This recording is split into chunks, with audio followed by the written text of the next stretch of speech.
আসসালামু আলাইকুম ওয়া রাহমাতুল্লাহি ওয়া বারাকাতু। হযরত আবু হুরায়রা রাদিয়াল্লাহু তাআলা আনহু থেকে বর্ণিত, রাসূলুল্লাহ সাল্লাল্লাহু আলাইহি ওয়াসাল্লাম বলেছেন, অদূর ভবিষ্যতে ফুরাত সোনার ভান্ডার উন্মুক্ত করে দেবে। সেই সময় যে ওখানে উপস্থিত থাকবে সে যেন তার থেকে কিছু গ্রহণ না করে। হযরত আবু হুরায়রা রাদিয়াল্লাহু তাআলা আনহু থেকে আরও বর্ণিত, রাসূলুল্লাহ সাল্লাল্লাহু আলাইহি ওয়াসাল্লাম বলেছেন, সেই পর্যন্ত কিয়ামত সংগঠিত হবে না যতক্ষণ না ফুরাত থেকে সোনার পাহাড় বের হবে। তার জন্য মানুষ যুদ্ধ করবে এবং প্রতি 100 জনে 99 জন মানুষ মারা যাবে। যে কয়জন জীবনে রক্ষা পাবে তারা প্রত্যেকে মনে করবে, বোধহয় একা আমি জীবিত আছি। ফুরাত বা ইউফ্রেটিস নদী তুরস্ক থেকে সিরিয়ার উপর দিয়ে ইরাকে গিয়ে শেষ হয়েছে। এর দীর্ঘ 2700 কিলোমিটার এবং এর 90% পানির উৎস হল তুরস্কের মুরাত নদী এবং কারাসু নদী। তুরস্কের বিরেচিক, সিরিয়া রাক্কা প্রদেশ, দেইর আজুর, মাদাইন ইরাকের রামাদি, ফালুজা নিসিরিয়া, কুফা শহরগুলোতে মূলত এই ফুরাত নদীর উপরেই নির্ভরশীল।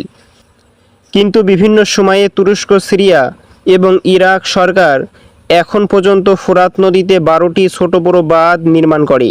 এ কারণে 1999 সালের পরে ফুরাত নদীর পানি আশঙ্কাজনক হারে কমতে শুরু করেছে। হাদিসে বলা হয়েছে, ফুরাত নদীর পানি শুকিয়ে স্বর্ণের পাহাড় ভেসে উঠবে। বর্তমান অবস্থার সাথে মিলিয়ে দেখলে বোঝা যায় সেটি খুব বেশি দূরে নয়।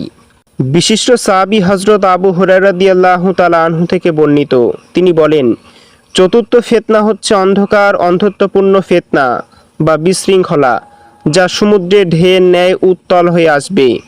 আরব অনারব কোনো ঘর বাকি থাকবে না। প্রত্যেক ঘরেই উক্ত ফিতনা প্রবেশ করবে, যা দ্বারা তারা লাঞ্ছিত অপদস্থ হয়ে যাবে।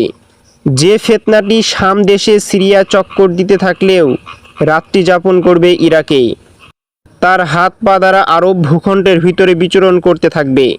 উক্ত ফিতনা এই উম্মতের চামড়ার সাথে চামড়া মিশ্রিত হওয়ার মতো মিশ্রিত হয়ে যাবে। তখন বিপদ আপদ এত ব্যাপক এবং মারাত্মক আকার ধারণ করবে, যা দ্বারা মানুষ ভালো খারাপ নির্ণয় করতে সক্ষম হবে না। ওই মুহূর্তে কেউ উক্ত ফিতনা বা বিশৃঙ্খলা থামানোর সাহস রাখবে না।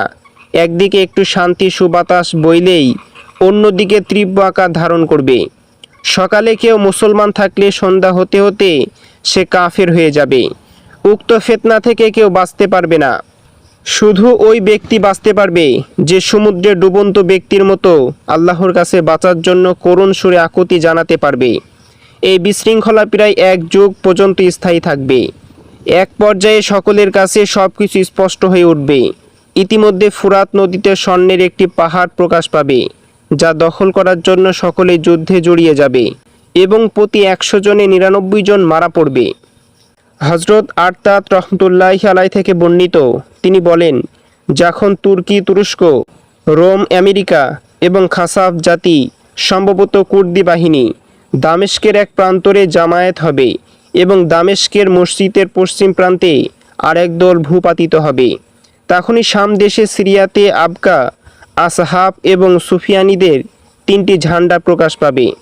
দামেস্ক বর্তমান সিরিয়ার রাজধানী এলাকাকে জৈনিক লোক অবরুদ্ধ করে রাখবে। এক পর্যায়ে সেই লোক বাশার আল আসাদ এবং তার সাথীদেরকে হত্যা করা হলে বনু সুফিয়ানি থেকে আরও 2 জন লোকের আত্মপ্রকাশ হবে। তখন যেন দ্বিতীয় বিজয় পাওয়া গেল।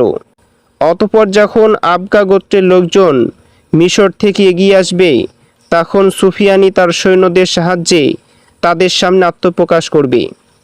রোম এবং তুর্কিরা মিলে কারকাসিয়া নামক স্থানে তাদেরকে হত্যা করবে এবং তাদের গোশত দ্বারা জঙ্গলের বাঘ ভাল্লুকরা তৃপ্তি পাবে। সিরিয়া দেইরি আজুরের নিকটবর্তী কিরকেসিয়া নামক স্থানে যখন স্বর্ণের পাহাড়টি ভেসে উঠবে, তখন সিরিয়ায় প্রথম সুফিয়ানি ক্ষমতায় থাকবে।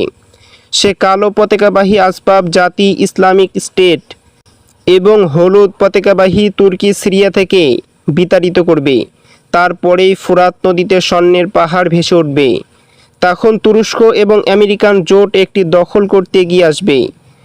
তখন প্রথম সুফিয়ানি তাদের বিরুদ্ধে যুদ্ধ অবতীর্ণ হবে এবং এই যুদ্ধ 1 লক্ষ বা 1,60,000 লোক নিহত হবে, কিন্তু কেউ এটি দখল করতে পারবে না।